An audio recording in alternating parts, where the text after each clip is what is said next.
طبعا احنا هنلجأ للتفتيش القضائي، وهنطعن على الحكم ده بطرق الطعن المقرره في القانون، ومرضيش يأجل لحضور الولد واصدر حكم غيابي ضده من غير ما يسمع دي.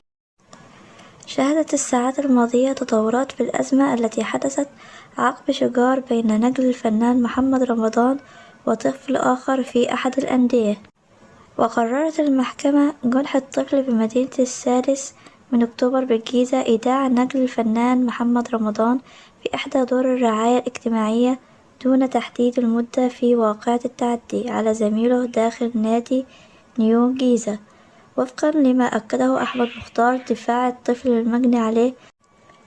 وشاهدت المحاكمة تغيب الفنان محمد رمضان وابنه عن حضور الجلسة، فيما حضرت والدة المجني عليه ضحية نجل محمد رمضان أولى جلسات محاكمة المتهم بالتعدي على ابنها. وأفاد دفاع الطفل المتهم بأن ابن الفنان تعرض لوقعة صحية مساء أمس بعد علمه بجلسة محاكمته اليوم. وطالب دفاع نجل الفنان محمد رمضان بتأجيل أولى جلسات محاكمته في اتهامه بالتعدي على زميله داخل أحد النوادي نظرا للمرض موكله بعد علمه بوجود جلسة لمحاكمته. وكانت أم الطفل اتهمت نجل الفنان محمد رمضان بالاعتداء على ابنها بالضرب في مدينة 6 أكتوبر أثناء اللعب، وطالبت باتخاذ الإجراءات القانونية اللازمة فتحرر المحضر بالواقعة. وأخطرت النيابة المختصة للتحقيق. تعود الواقعة إلى الشهور الأخيرة من عام 2024. وجهت السيدة اتهاما لنجل الفنان محمد رمضان بالاعتداء على ابنها بالضرب. طالبت الأم باتخاذ الإجراءات القانونية اللازمة فتحرر المحضر بالواقعة. وأخطرت النيابة المختصة للتحقيق. وأشارت والدة الطفل في بلاغها بقسم شرطة 6 أكتوبر إن ابن محمد رمضان نشبت بينه وبين ابنها مشاجرة، وقام ابن محمد رمضان بضرب ابنها في وجهه ما أدى لإصابته بكدمة.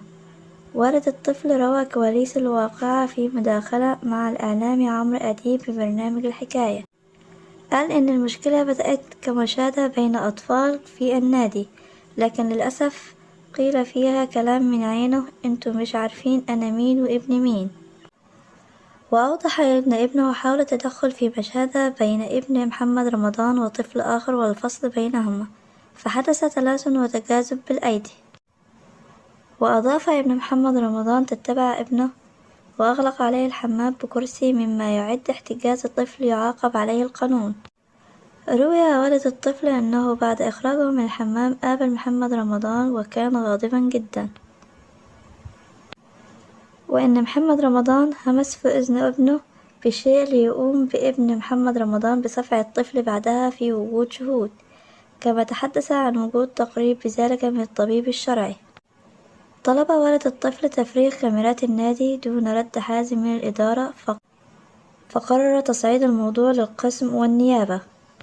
وبعد أسابيع من التحقيقات نظرت المحكمة القضية في أول جلسة خلال الساعات الماضية. تغيب ابن محمد رمضان عن الجلسة لتعرضه لوقعة صحية حسب محاميه. فقررت محكمة الطفل إيداع نجل الفنان محمد رمضان داخل إحدى دور الرعاية دون تحديد مدة. وأعلن محامي نجل محمد رمضان عن اتخاذ خطوات قانونية للطعن على قرار محكمة الطفل.